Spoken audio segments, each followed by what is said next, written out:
എന്തൊക്കെയാണ് ഞാൻ കഴിച്ചതെന്ന് നോക്കാം.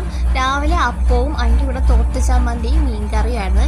എനിക്ക് മീൻകറി ഭയങ്കര ഇഷ്ടമാണ് രാവിലെ അപ്പത്തിലൂടെ കഴിക്കാൻ. അതുകൊണ്ട് തലേന്നത്തെ മീൻകറി എടുത്തു.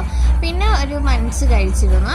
അതിനുശേഷം ഉച്ചയ്ക്ക് ആയപ്പം നാരങ്ങാച്ചാറും അതുപോലെ കൂമ്പ് തോരനും അതുപോലെ മീൻ പൊടിച്ചതും തക്കാളിക്കറിയും കൂടി കൂട്ടി അടിപൊളിയായിട്ട് ചോറ് കഴിച്ചു.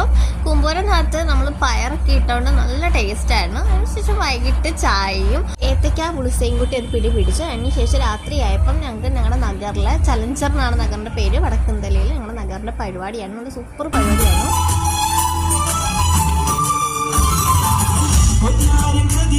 മൂന്നാമത്തെ ദിവസമാണ്, 3 ദിവസത്തെ പരിപാടിയാണ്. പരിപാടി വന്നിട്ട് നല്ല അടിപൊളിയായിരുന്നു. നന്നായിട്ട് വന്നവരൊക്കെ അടിപൊളിയായിട്ട് എൻജോയ് ചെയ്ത്. അങ്ങനെ പരിപാടിയൊക്കെ കഴിഞ്ഞ് വീട്ടിലെത്തിയതിന് ശേഷം ബിരിയാണി ചോറും ചിക്കൻ കറിയും നാരങ്ങാച്ചാറും സലാഡും കൂട്ടി ഒരു പിടി പിടിച്ചു. ശേഷം ഇത് തേങ്ങാപ്പാലിൽ ഉണ്ടാക്കിയ കുഴക്കട്ടയാണ്, അതും കഴിച്ചു. അപ്പോൾ ഇന്ന് ഇത്ര ഉള്ളൂ. ടാറ്റാ.